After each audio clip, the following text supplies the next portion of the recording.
All right. Good evening. Thank you for attending the March 15th Board of Selectmen meeting. If everyone rise to the pledge. I pledge Allegiance to the flag of the United States of America and to the republic for which it stands, one nation, under God, indivisible, with liberty and justice for all.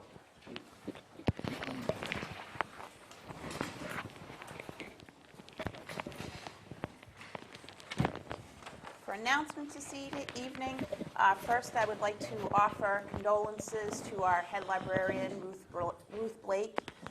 Ruth lost her mom over the weekend. Also let Nancy Brand, our town administrator, know that our thoughts are with her as well. She lost her aunt over the weekend. I'd also like to wish some good well wishes to our Pete, our handyman around here. Pete's had a little bit of surgery last week and is home driving his wife crazy. The Waterboro Parks and Rec Department is going to be having an art show on March 22nd from 7 to 8 p.m. in the rec room. Come and check out the amazing work done by 16 students that attended the second session art class, and they'll be starting a spring session next month.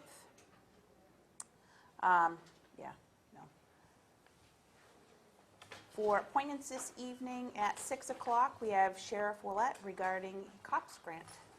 Sheriff?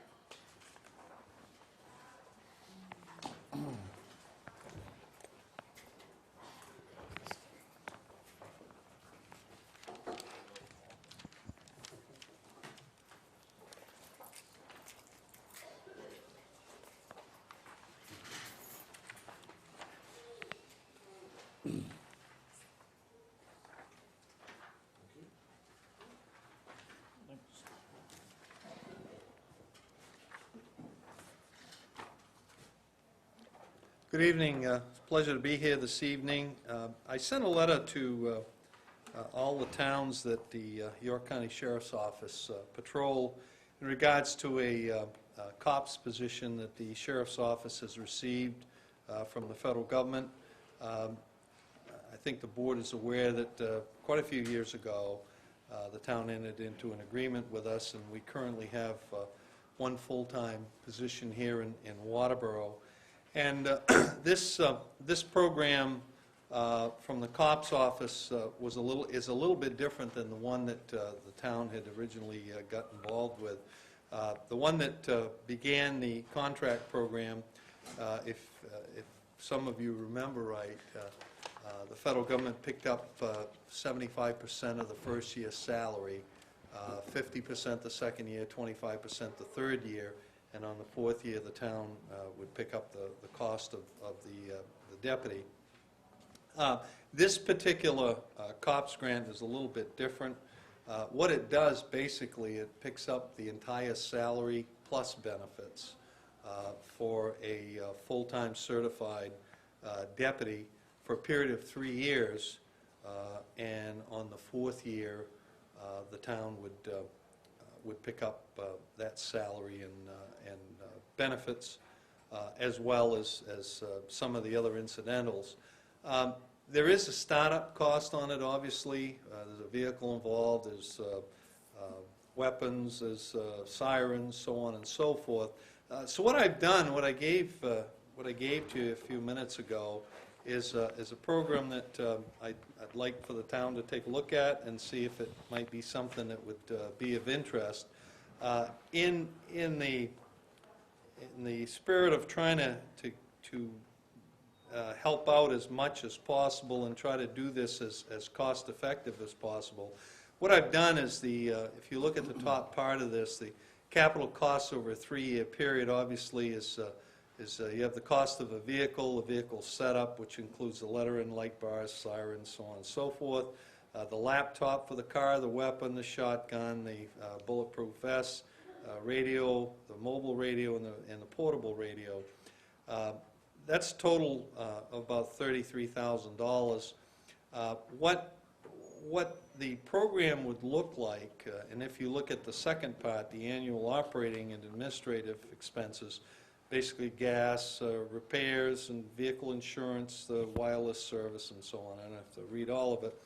But what what we would be willing to do with the town, if the town were interested, during the first 3 years when that officer would be working here and the salary and the benefits would be covered by the federal government, to take care of the capital costs over the 3 years, I'd be willing to enter into an agreement with the town to cover this over a period of 3 years, which would basically be a vehicle lease over a 3-year period and pay everything off over a 3-year period, plus the administrative costs, for a total of $17,988 per year for the total of 3 years. In the 4th year, the capital costs would go away because they'd be paid for and you'd own the car and the equipment. The operating costs would still be there. Obviously, that's something that won't go away because that's the cost of doing the business, and the town would pick up the salary and the benefits on the 4th year. The question that's always asked is what does that look like in the 4th year? I answer the question with kind of a broad brush because it would all depend on who the officer is, what his benefits were, what the costs were and everything. But for the sake of conversation tonight, it would probably run roughly what you're paying right now, right around 74, 5, somewhere in that neck of the woods. But again, it would depend on the officer. So I wanted to bring this program to your attention.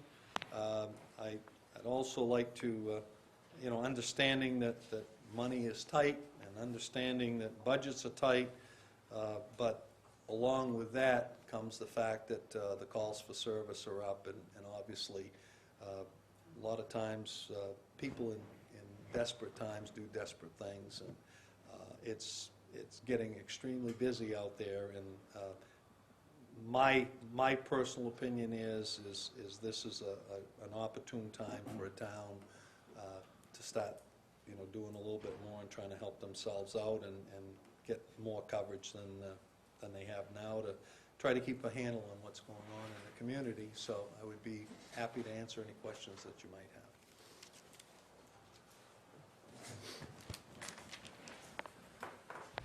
Sheriff, I'm aware of the calls for service figures that you have for last year for the Sheriff's Department. And it indicates, based on the IMC software, that we're running about 3 times higher than the next largest, or the next highest call for service rating. I'm wondering if that figure includes the responses by the state police as well, as if those have been put in there, or that's just what the sheriff's office has responded to? Those are my calls for service. We don't include that. We don't include their number in there. They have their own database. In some of the towns, we rotate coverage with them. In the town of Waterboro, because we have the contract, I have opted to do the majority of the calls. So in answer to your question, those calls for service probably are about 90% of the calls that happen in this town, because I cover it 24/7, 365, and I don't rotate with them. Because I think it's important, where we have a contract with you, that we keep the consistency instead of in one day and out the next day. I think that's a recipe for disaster, and unfortunately, given the manpower that I have, the manpower that they have, we're not able to cover the entire county. But given the fact that we have a contract here, I've opted to do that. Having said that, the state police still work in the area at times. They'll do some traffic stuff if they're running a detail or something or other. So no, those calls, or the calls, the walk-in calls that they might have at the barracks, are not included in there. But in all fairness, they're probably about 90% of the calls that we handle. So even at 90%, we're still running about 3 times higher than, I think Arundel was the next highest call for service volume. We are. It's an extremely busy area. It's a central area of the rural patrol that we cover, and everything comes through here, and the population is increasing. When the population increases, the calls for service increase.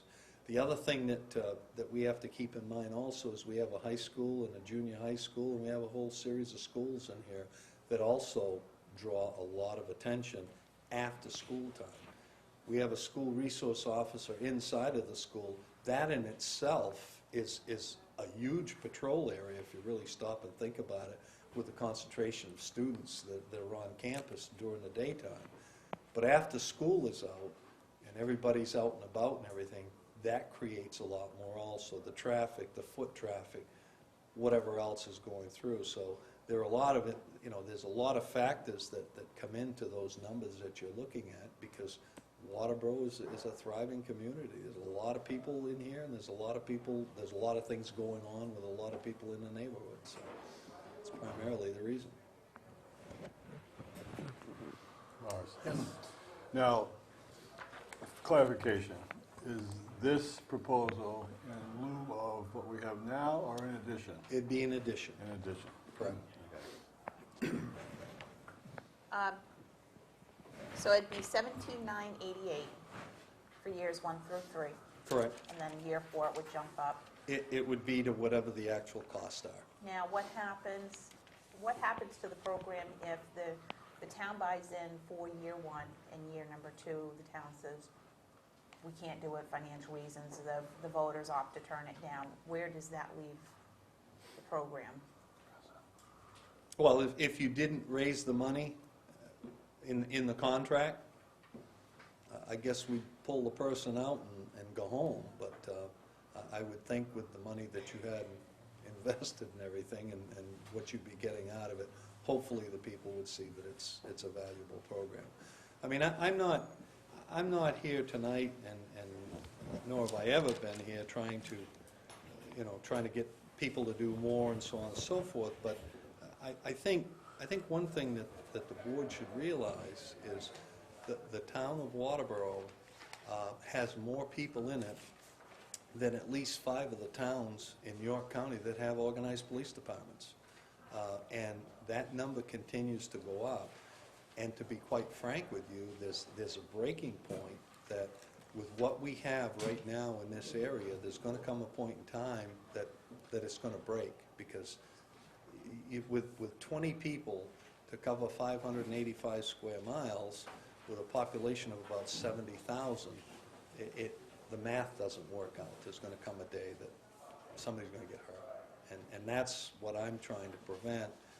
And hopefully, as time goes on, and hopefully things get a little bit better, but the COPS office released these grants knowing full well that people had a tough go right now, and that's why I think it's such a good grant compared to the last one that was out quite a few years ago. So You had also said in the letter that you sent us that if there were communities that were willing to share the officer, that might be an option too. Has anybody else expressed an interest? To be honest with you, this is the first meeting that I've attended. I have 7 other towns that have called me and asked me to meet with them.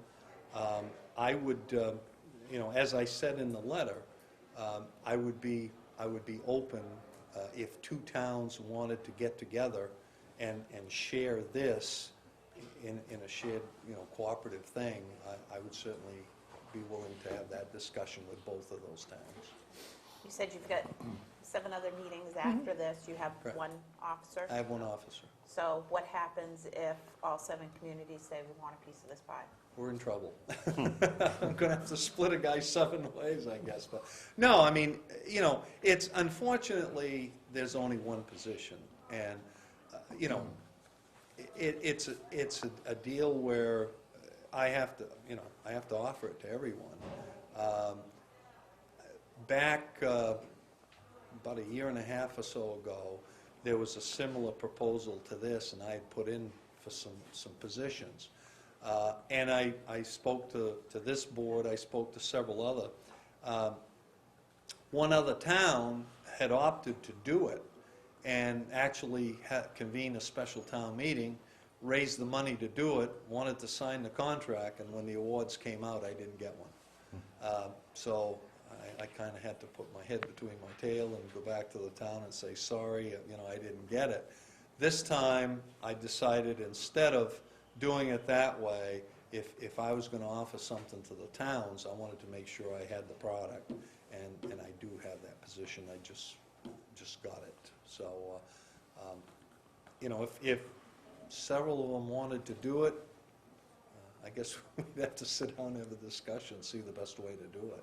I mean, what I could do also is I could use that officer over the 14 towns also, but the problem with that, I think you lose a lot of the personal contact in the town, because if you take a person like this, and just like Sean knows this area inside out, people know Sean and everything, and that's what's good about having your own department in your own town.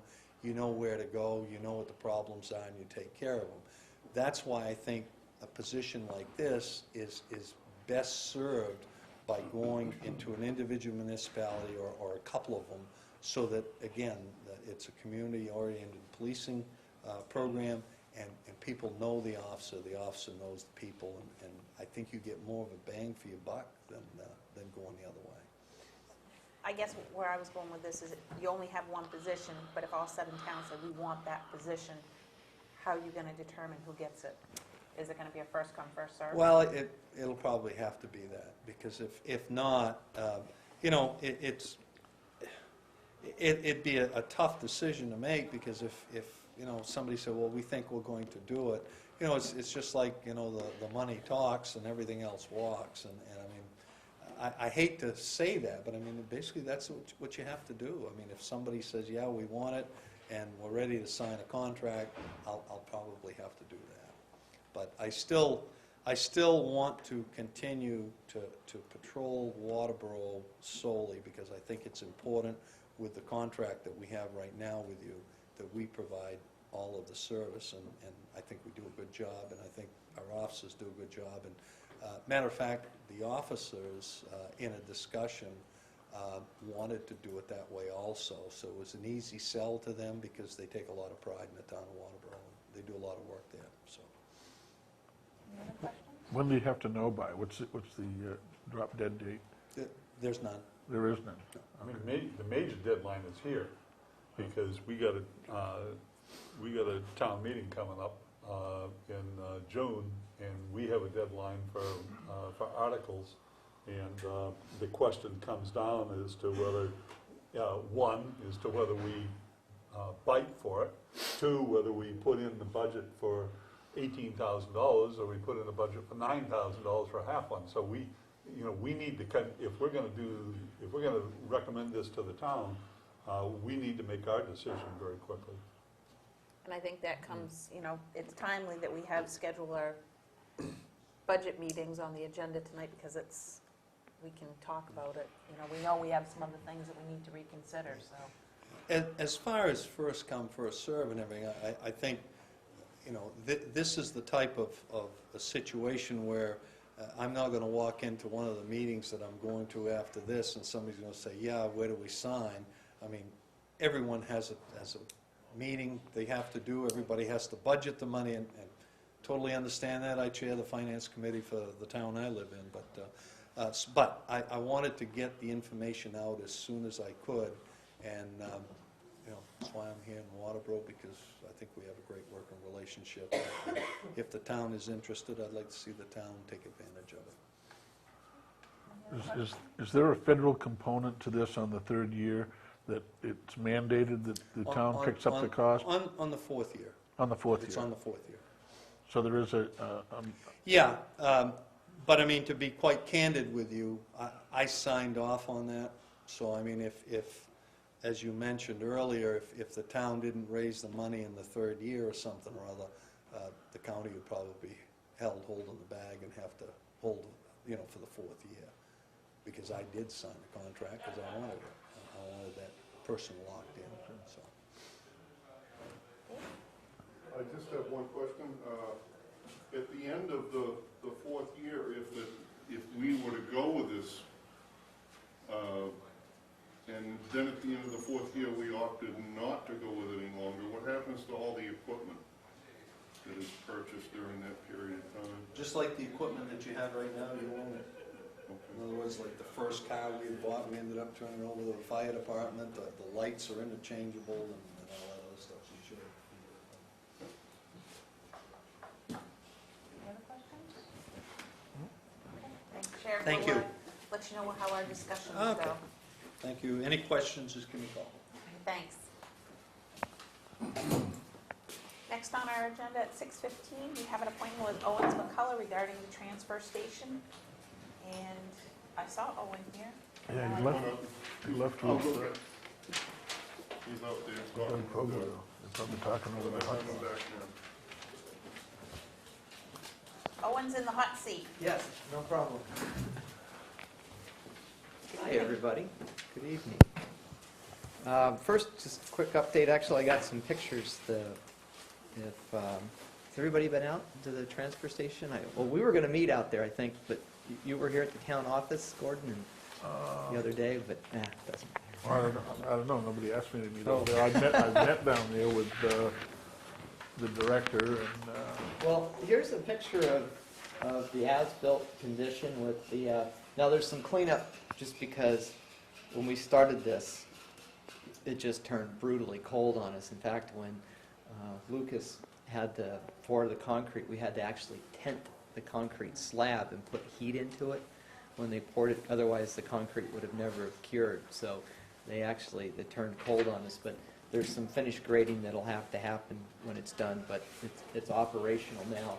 This picture is looking kind of at the back side with the hopper and the container, and this is the sliding cover that slides over the top of it. Turn that around. Everybody like to take a look. One thing we did run into here recently, and I have a picture of that, is when we brought the packer truck in to dump into the hopper, the grade at the retaining wall, we had to actually pick that grade up about 6 inches. I was originally going to have it down about 10 inches to 11 inches below the wall, which corresponded to the height from the bottom of the wheel to the bottom of the bumper of the of the truck.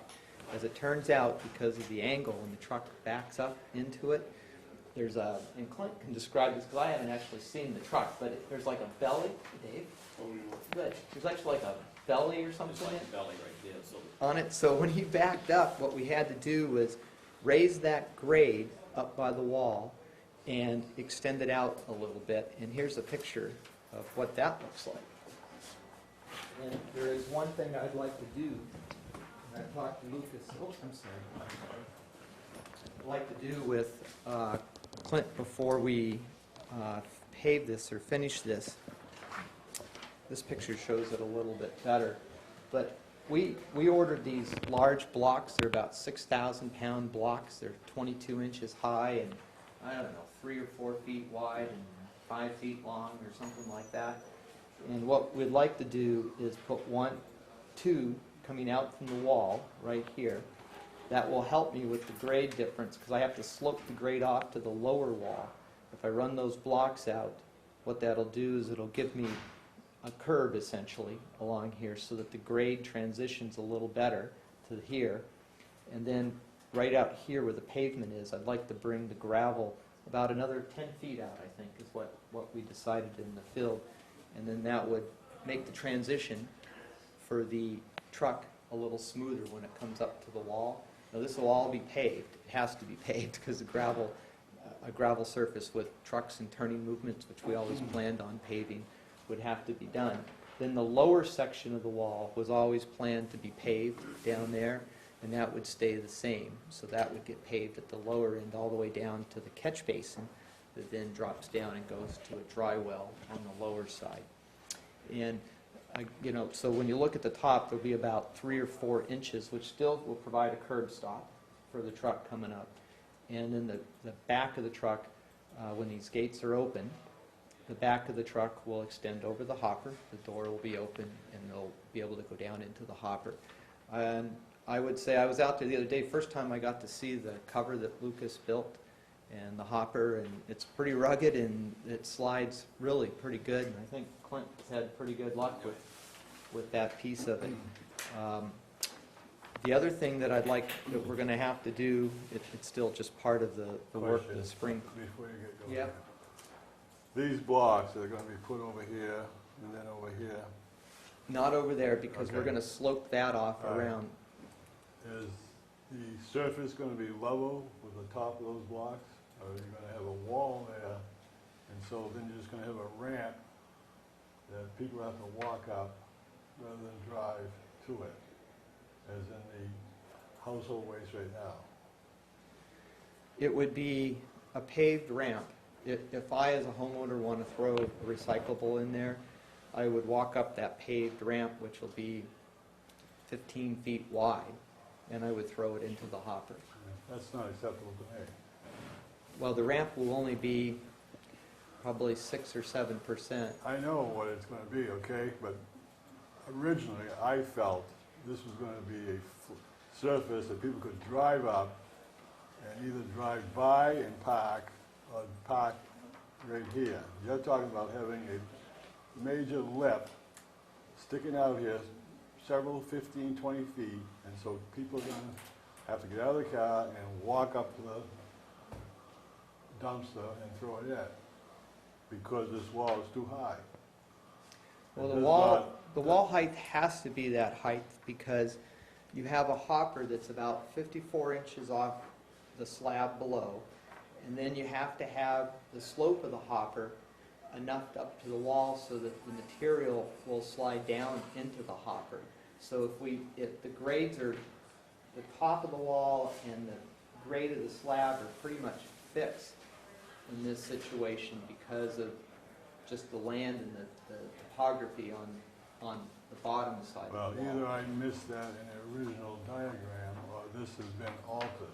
What you're talking about right now is being altered from the original plan. The original plan was, the difference between that and the original plan was, the original plan was going to be down about 10 to 11 inches from the top of that wall.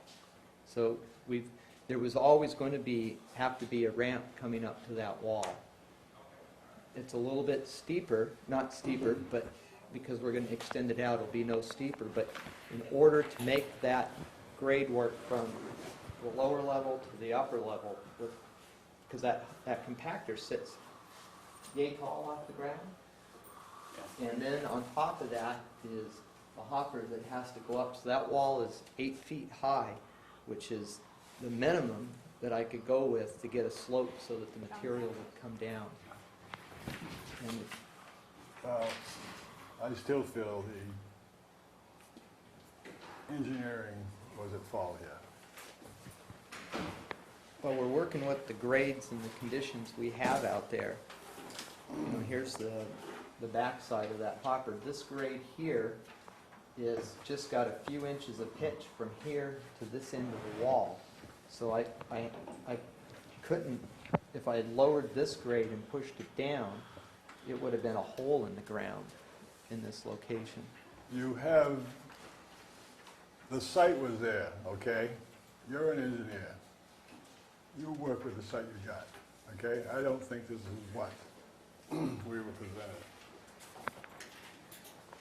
So well, I think David is, in my thoughts, I think go a little bit along with David. I think the original vision was, even though there would have been a slight incline to that ramp, or to the compactor, people would be able to drive fairly close, not maybe right next to it, but certainly drive fairly close, like they do with the current compactor, which we have no, there's really no curb stop or anything. It's yeah, the that's, hopper yeah. is there, okay, and that's a different discussion. The issue that I see is we're gonna go through this, we're gonna build a ramp and everything else to accommodate what, one truck? One truck. Which to me is ludicrous. Look, you know, we should accommodate this best we can for 99.9% of the people that are gonna use it. And if we gotta do something to accommodate the one truck that is separate, then we ought to go do that, or we dump that stuff in somewhere and put it in with the skid steer or something, I don't know. But the fact of the matter is that we're gonna now put this ramp that's gonna be 7 or 8% incline. It's gonna run all the way out into the paved parking, or the current paved area, right? We're gonna have to hobcob something up so that we can, sort of looking at the hopper to the right, you're gonna have to put blocks or a wall or something there that accommodates that. When, Well, this grade on this side has no problem coming up, down in through here. understand that, but on the right-hand side, looking at the hopper, where the wall drops, the design of the wall drops where the compactor, the trailer is, or the container is, right? We're gonna have to have some transition now between this ramp and that level, because you gotta grade down to that level. Well, those blocks could be, laid horizontal to the wall instead of Understand that, perpendicular But you to still the wall. got a foot or two that we're gonna be, or a foot up from where that, what's the difference between the cement drop? What's the cement 2 drop? feet. So you're trying to accommodate a 2-foot drop, right? You're bringing the grade up to within 6 inches of the top of the highest wall, right? Correct. The original plan wasn't to bring it up that high, 12 inches, yeah. okay? So half of where we are. And, you know, so I just think that we're doing all this work to accommodate one vehicle. One vehicle. That is gonna dump into that compactor. Well, there'll be others. I mean, all your containers are out here in the yard down the road. All those containers are gonna be dumped in there, weekly probably, or every other week.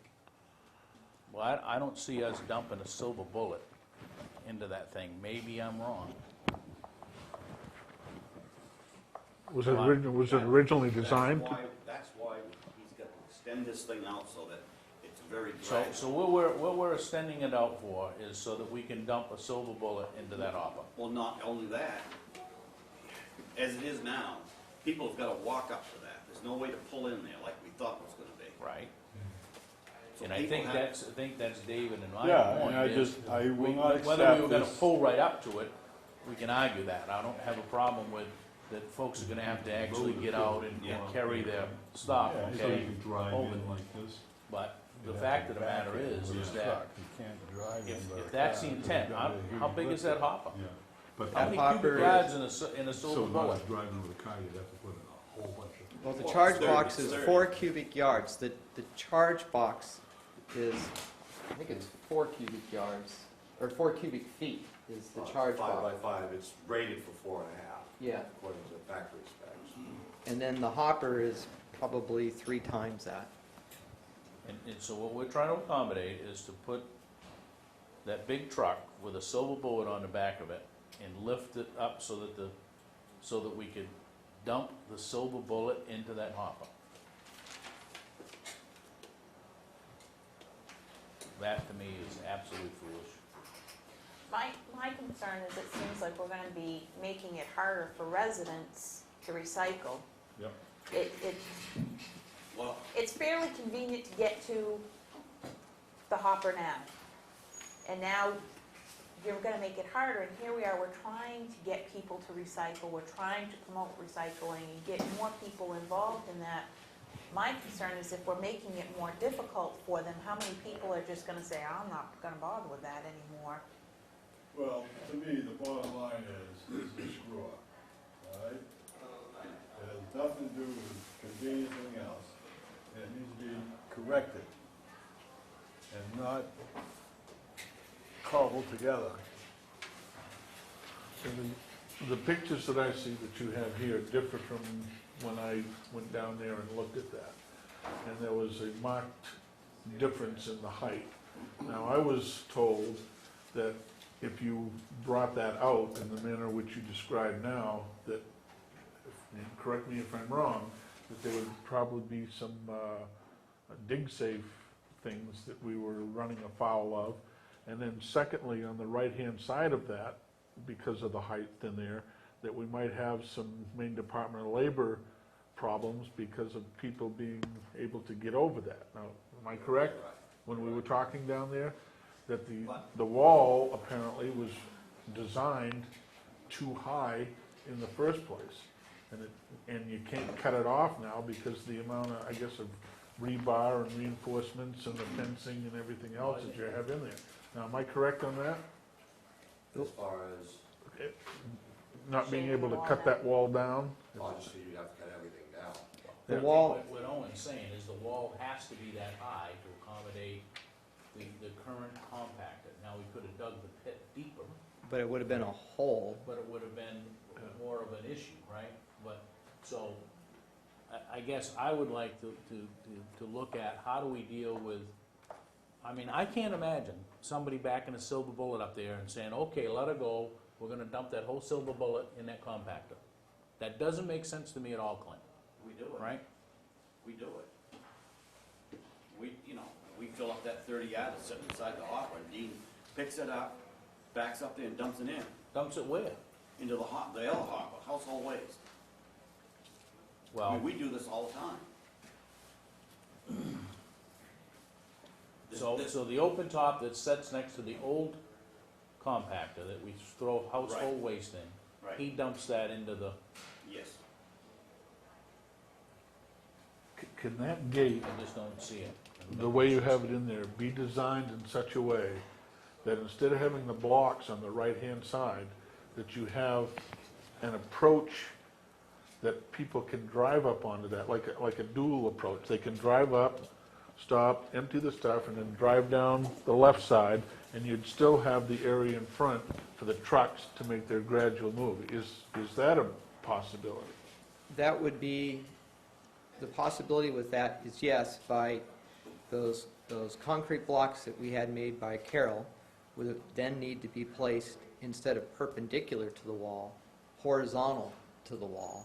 And then that would have the grade come up like this. But no matter what, you'd have a gentler slope up and down, so cars would drive from the left or right, I guess, up. And then a truck backing up to the wall would still have their ramp to back up to the wall. So what's the additional cost on that, and who picks up that figure? Well, the site hasn't been finished graded yet, so it's a matter of setting those blocks and finishing the grading that we have to do anyway as part of the project. So you're saying there would be no cost, it's just, I mean, I don't see it, but unless Lucas sees something, I mean, the Well, town's as far gonna... as finished grading, I'm just waiting to see what the frost did to me once it comes out. Because it's all backfilled in the wintertime, so I don't, once Mother Nature My gets done. suggestion, I don't think we're I'm gonna just solve looking that for a deal. heat now. I think we're gonna have to meet with Owen and Clint down and Lucas down at the site Yep. and say, this is what makes the most sense. Designing this so that we can dump silver bullets in there, to me, is not where we should be going. We should accommodate and work that issue with how we're gonna handle the silver bullets separately. It's not household waste. But as it is right now, Dean is all set. You can dump any container in there. There's no problem that way, but what David is saying, if the cars are gonna come up, that thing's gonna have to be extended down a lot further than these blocks. I understand, so I think that rather than us pointing and looking at pictures and everything else, let's all, let's all gather and or whoever can, right? Set a time, let's meet down there, hold hands, sing kumbaya, and come up with a solution. Now, as Tammy said, right now, you can have 3 cars at the same time, probably within 25 feet of the hopper. They can park, and 3 or 4 people can be bringing recyclables in at a time. And I think that needs to happen here. That you can have 2 or 3 cars be within 20 feet of that hopper, and then another 2 or 3 cars be able to walk 30 or 40 feet to get there. So it can't be a longer walk, more difficult than it is now. It needs to be at least as good as it is now. The gravel is what, about 20 feet from the wall now? 25 feet? Probably 20. Probably 20 feet. 22. So the gravel you see in this picture right here is just about 20 feet from the wall as it is now. Yeah, but you've got one vehicle parked coming up on it. I mean, if you're driving in from here and coming up a steep grade there, one vehicle can park there and blocks off everybody else. You need to be able to, I think, have 3 or 4 vehicles that can park pretty close to that hopper and not be parking way out here someplace. Clint, how close do you, I mean, the gate itself, when you operate, is when if I'm as a citizen comes in and I want to throw recyclables into that, do you typically leave the gate closed and have them throw over the gate? It has to be closed. Yeah. That's OSHA regulation. That's why the lower you bring that down, I mean, it's gonna be pretty hard for some people to lift the stuff over that Well, gate. we have minimum requirements for gate height, That's so, I mean, people, no matter what you do, they have to lift over, because if you go too low, you'll violate the minimum gate height. Well, why don't we meet out there, and we'll look at how far we think we want to extend that grade out. I think if I'm looking at the wall, on the left side, that can certainly be graded further out. It's all gravel on that side. Coming towards the parking lot, another 5 or 10 feet, bringing in some gravel in there and paving it would certainly make that slope a lot more amenable. And then the other way, we'll have to look at it. You know, I guess I hadn't thought about, I was thinking more of coming out perpendicular to the wall, but you could run parallel to the wall. And these blocks can be put on in next to the wall. I think what Clint and I had talked about was if you came out even with a curving, right, the drop, you could at least then flatten it out and grade it out so that people coming in from the right wouldn't have a big steep grade to go up. It's just gonna be a normal grade, but That's a load of fill out I there, can right? understand, but we've got to gravel. Well, you gotta look at snow removal operations in there too. So I think we can, coulda, woulda, shoulda, looked at pictures, let's go down and, Yeah, just so, to go back a little bit, so people are gonna have to throw over this gate? yes. Yeah, they have to, because you can't have a resident by an open, they have to have a railing that's 38 to 40, 42 is the minimum. 42, that's what, yeah, 42 inches. So otherwise you won't meet OSHA requirements and building code requirements. You know, if somebody fell into that, I mean, that's a... Oh, I yeah. understand you need some kind of a barrier, And it but that has, looks really high. and what happens is that barrier, there's fencing running in between it, because can't have more than a 4-inch opening all the way across there. So it's pretty regimented on what we can do. Dave, you had a question? Are both of these compactors, because I'm a little bit behind here on just what this compactor is gonna do, are they both gonna do household trash and recycle, or is one gonna do This one was gonna do recycle? recycle. Just exclusive recycle. Why not swap it and put the recycle in the other one? If you already know you can dump a silver bullet in the other one, put the recycle in the other one and use the, Well, we can. The one with the tall we wall talked about for that a year ago, trash. about flip-flopping them, but that's, So when can we meet you down there? Next week, whatever is, well, let's see, this week, tomorrow's Wednesday, I'm gone, unfortunately I'm gone Wednesday and Thursday. Friday, I can come down over the weekend, or on next week, whatever's convenient with you folks. And I better get my schedule here. You guys wanna do see about Saturday morning? 'Cause I What- we're works on for the me. board, for some of us that are Yeah. still working on the board. I mean, what Dave came up with, is that a possibility? Just I'll kind of quote it. switching it and having that become trash? well, we had that discussion in the committee a while ago, but I think you still got the same kind of issue with getting in and out of it if you make it household waste, so. Yeah, I mean, you Right. still need to have it dumping friendly, but, you know, we'd Would you like be to have available the on Saturday, recyclables even more friendly. Sure. I can't make it. Saturday's Saturday. perfect. Can't do You- Saturday? Whatever time is best for you Would folks. what- that be the following? How long, Well, if it's no more than a half an hour, I can make it I can make it What time? probably 9 to 9:30. We do 9 o'clock Saturday morning? About 5. 5 Saturday morning? Yeah, well, I'll be whatever time you folks tell me to be there, I'll be there. How about? I mean, if we did it earlier, No, that, if we did it at 8, would that give you more time? if you want to do it at 8, we can do it at 8. works for me, 8 o'clock. 8 o'clock? Right. 8 o'clock this Saturday Okay. at the transfer station. That's the- Pam, can you make sure that gets 19th. posted, please? David, can you get that up on the web? You be there? Since you will be grading this thing out when, Can anyone come to this? Yeah. it's an exclusive club. I'm kind of afraid to just continue this meeting and end it at that one on Saturday morning, so you don't have somebody holler that you've had if you continue this meeting, Yeah. after you're all done until the dump on Saturday morning, you will have a legal meeting. I think, We're going to do You don't have to what? post it. oh, it doesn't. Recess tonight and reconvene on Saturday morning at 8 o'clock, as opposed to Announce it. closing it tonight You and, just need to remember to adjourn it when you're done. Yep. Yep. After. Okay. That's So- the safest way to do it. No complaints. oh, there'll still be No complaints, grounds but, for complaints. all right. Sunny so and warm on Saturday, right? It's supposed to be lovely on Saturday. Perfect. No, don't say that. No, that's No, Friday. No, Friday, Saturday. It's All right, All right, so we'll see you- see you Saturday morning. I will be there. All right, Thank you. thank you, Owen. Okay.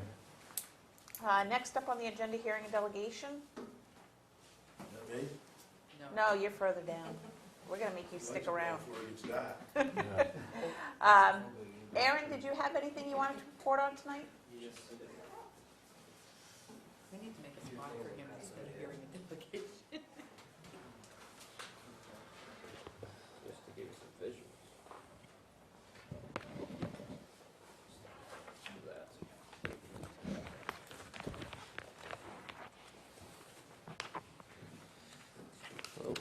First, I'll just mention that the capital for a day will be in York County this Friday, for those that don't know. That's March 18th.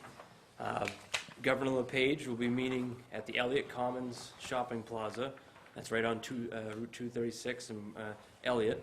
And they suggested time to arrive will be 11, and it kicks off at 11:30. Media will be there as well. And it'll be going from there, going to a few different businesses in that area coming up.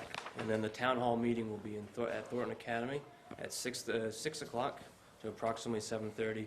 Other commissioners will be there as well, so please, I encourage you to attend, and be a good question and answer, and to meet with the governor and have York County the capital of the day, so. Just getting back to items passed out, just obviously one of the big things I've been talking about is obviously the budget proposals and unfunded liabilities with the pension process. So just giving a few diagrams there, looking. One I didn't make a copy of, but just to show you, this is a listing of the state's debt. $500 million is from the Treasury, $5.5 billion from the authorities. That's the main Turnpike Authority, and there's 7 altogether. University section has $0.2 billion of debt. The pension unfunded liabilities is $4.3 billion. The healthcare unfunded liabilities is $2.2 billion, to equal out to $12.7 billion is what the state owes currently.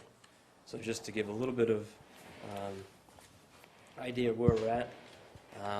And then the chart there I handed out just showing you as equating to the percentage of GDP that are the unfunded liability just for the pension at $4.3 billion is about 8%, a little over 8% percentage of our GDP. and you see the national average is down to about 4.6.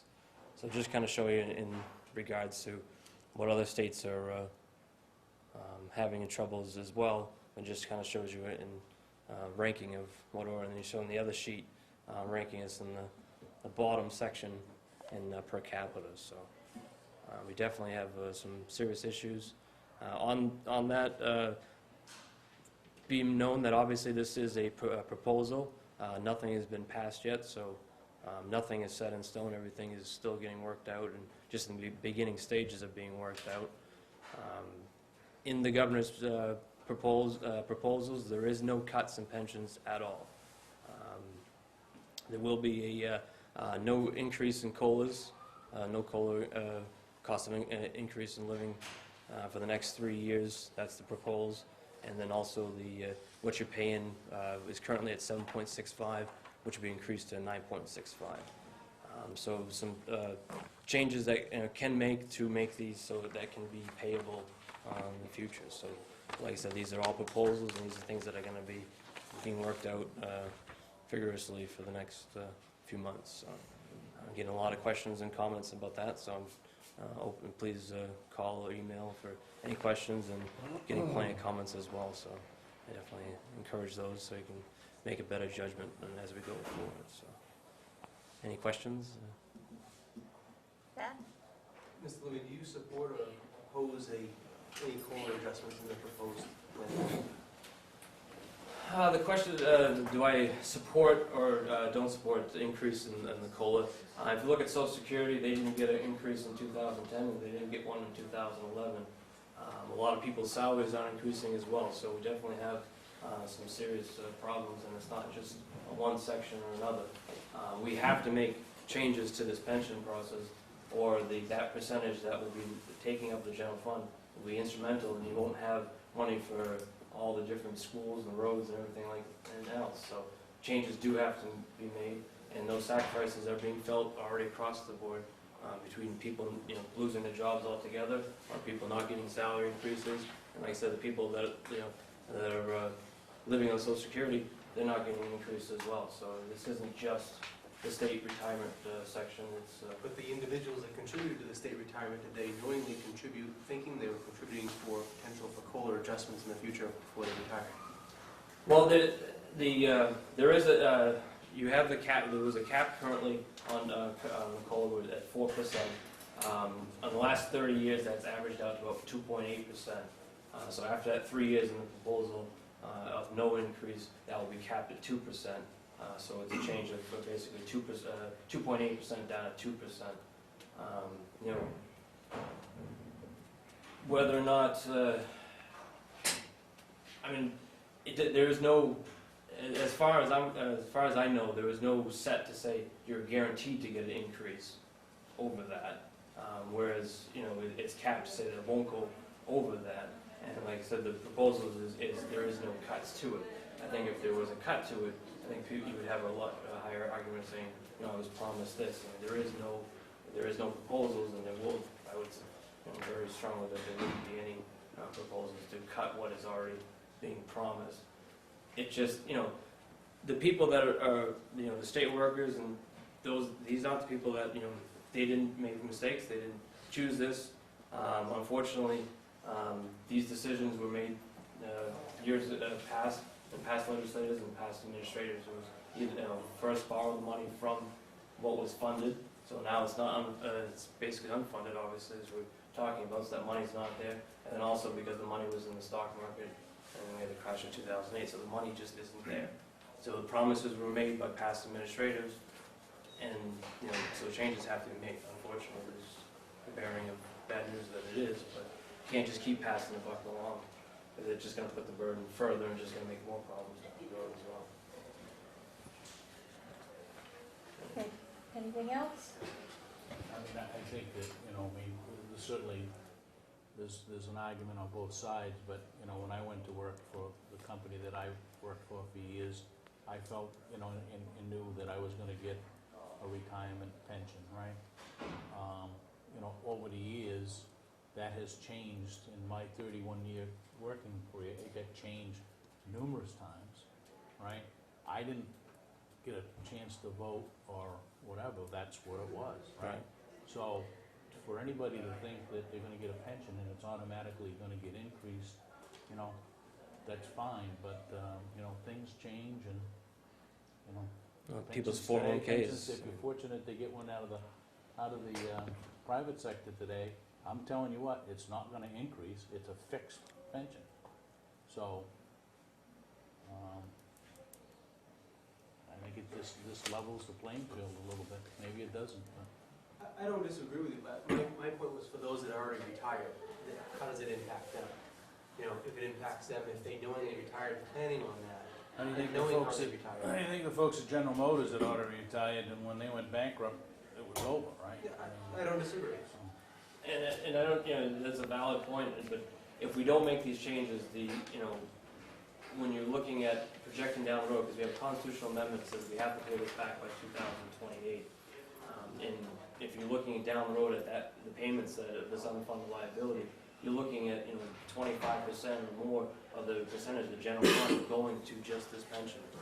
And when you're talking about, you know, 70 to 130,000, whatever the figures are, I don't know off the top of my head, the amount of state employees, when you're looking at what about the 1.3 million other people, and that, you know, if 25 cents of every dollar is going to that, I mean, that's money that's going to be taken away from the schools and the roads and everything else. So, I mean, changes have to be made because that's not sustainable.